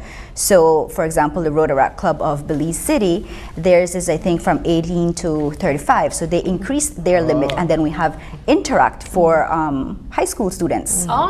So under 18, yes. And so you can start giving back to your community from a very young age, and then you can transition from... You can graduate. It's actually what I did. I started in Interact, Rotaract, and now I'm in Rotary. Yes. Well, congratulations to you. Thank you. Galen also has a Rotaract Club. It's the first online ever Rotaract Club, which was started during COVID. Wonderful. One of the things that we always appreciate seeing is the change in leadership as well on an annual basis. Ms. Sylvia, you are now the recent president-elect. Let's talk about the vision that you have coming in as the president of this world-renowned organization. Okay, so one of the things that we hope to be doing, of course we have a strategic plan for a 5-year period, but one of the things that I hope to be doing is of course expanding our membership. We have a very diverse group of members, and so we've brought in a lot of young people recently, and so we have really what we really love to call an intergenerational club. I want us to be doing a little bit more community outreach. We do a lot of it, but we can still do more of it. One of the things that we do a lot of is training, but I hope that one of the things that would happen during my presidency would be that every single member in our club will have a certain level of Rotary training. And So Rotary training would be for the young people? What does that look like, Rotary training? We have leadership training. It's across board. Okay. But for Rotary itself, we have leadership training. And these trainings are not just about Rotary, but they're also for personal development as well. Excellent. How long have you been a part of the club? And have you always envisioned yourself at the helm? I've been almost 20 years a Rotarian. Wow. I've been really busy, and I've kind of avoided the presidency for a while because it is quite a bit of dedication, but I couldn't avoid it any longer. So I think it's time that after President Gustavo's presidency, I take on the mantle. So when does that begin? July of 2025. How it works is, as a president, you come on as a president-elect. Then you're the president, and then you stay on another year as the past president. So it's really like 2 years. 3 years, Three really. years. Yeah, but it's great because it really facilitates the transition and the continuity. Wow. Yeah, that's incredible. Then we also have like that, the Rotary year. So our Rotary year starts in July and goes over to the next year, June. Yeah. So that's why we say 2025, 2026. Yes. Yeah. So you have the truck as the fundraiser, which will be raffled at the end of the year. December 31st. December 31st. So it live tops off on the Love year. FM. Correct. And then At 10 a.m. we already have the time. do you have any sort of initiatives outside of this raffle to end the year, or are we looking at jumping into initiatives at the start of next year? So we have our first Gift of Life clinic, which will be February 16th. We have our team. We have teams of doctors that come in from Florida and from Omaha, and they've been coming for, God, I don't even know how long. Yeah, we provided a lot of coverage as well for that. Exactly. So the first clinic is this 16th of February. Of course, it's by appointment. Doctors refer, as well as they can contact us for referrals too. Is there anything else? But they have to make an appointment. Oh yes, that's very important. They have to make an appointment. We also have 2 playground bills coming up this year. Oh really? This month we have the Ebenezer playground bill that we're going to be doing, and then in December we're going to be doing the Charles Burton playground. How do you all decide what playground to refurbish or build? Because when you look across Belize City, just specifically, there's a lot of playgrounds that these kids, I'm sure, would appreciate. And I'm sure you have the desire to get to all of them if you can. Yeah, and that's exactly what it is. It's just a matter of time. So one playground at a time. So sometimes we get requests, sometimes we identify areas that really need a playground, and we go in and we talk to the school. We do these playgrounds in partnership with the Edmonton Club in Canada. They've been doing this, and there's another organization, and the name fails me at this time. But what they do in Canada, apparently there's some kind of a law that they have to change over playgrounds like every 4 years. And these are gorgeous playgrounds. And they get dismantled and they get shipped to Belize. And then we as Rotarians and our families get involved with this part of it as well. We assemble them. And we'd also like to invite members of the community to come. Yeah, if you're interested, I mean, just check us out on our Facebook page, our Instagram page. This is one. This is the one, I can't remember. This is St. Luke's. No, this is nearby though. I remember this specifically. I think this might be Martin's. Yeah, it's somewhere in the area. So you said community can get involved. One of the recent ones was YWCA. We did one for the little kids at YWCA. So how can communities get involved? Well, we just started this year is creating a Facebook event. So you could look at us, search us on Facebook, Rotary Club of Belize, and we'll have an event there with all the details of the days, maybe what you can bring. We provide water, depending on what we're doing. We also provide like paintbrush, but you could bring your own as well, gloves, things of that sort. So you could also get involved in improving your community. Now I know you said one of your big things, and this before we go back to the raffle one more time, is to increase membership. How do we become members? And what does it take to be a Rotarian? Oh my. Yes. First of all, of course, the will to give back. I can't tell you how much Rotary has helped in the community and around the world. I can't even begin to, and I get a little emotional when I think about it because we do so much good work. But to become a member, usually people are referred to us and by other members. We usually invite them to come to 2 or 3 meetings. Well, I think at least 3 meetings they have to come to. And at the end of that, they get to know a bit more about us. And our projects. We invite them to also participate in some of the projects, in playground, any projects we're involved with. We want them to come and participate in during that time of them deciding and we deciding if they want to be members. And then you sign up after those. Once you're interested, you sign up? There's a little bit of a vetting process, but the vetting process is simply to make sure that the person will have the time and have, what else would they would have the time and the commitment. The commitment. Yeah, I think that's super important. That is key. Yeah. Exactly. All right, so back to the raffle one more time. I think I know it by heart now. Fully loaded 2024 Ford Ranger XLT. Yes. Yes. You got it. You just won yourself a Ford. I should, right? No. If you purchase enough tickets, then you get the lucky You'll one. have a better chance. He just talked himself into buying a raffle ticket. Yes. The winning raffle ticket. So remind us one more time where you can get tickets, when tickets become available, where you can get them, and when is the drawing date? Well, actually, aside from getting your tickets from one of us or any other Rotary member of the Rotary Club of Belize, or via our WhatsApp numbers, it's 66, you remember? Yes, it's 663-0744. Right, or the Digi Wallet app. You could also look forward to seeing us out at Publix, Brody's, and possibly Mirab later this year. Yeah. So we have 2 dates already set. Just again, follow us on Facebook and Instagram to see when exactly we'll be out there, so you could get your tickets.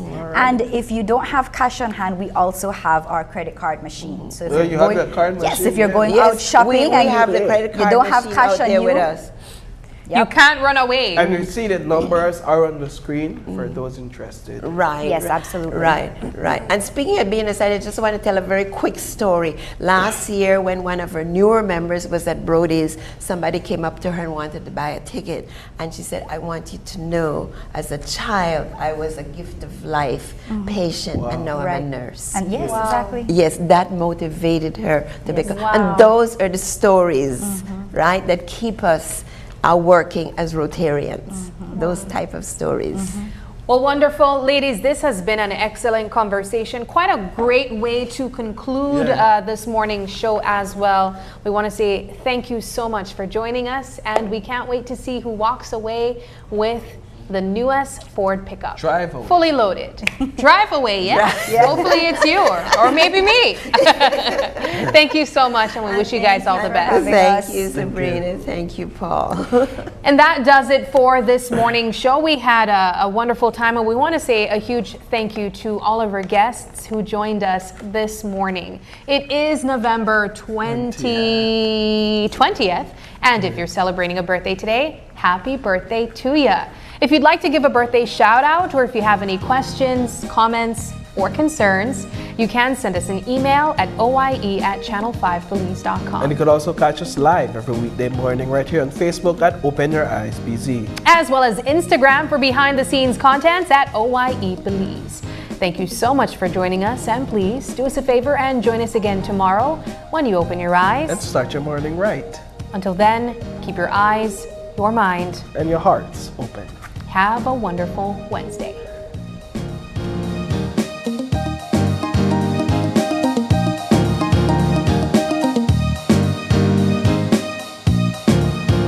Open Your Eyes was brought to you by SMART, bringing people together, and the Belize Bank, our country, your bank.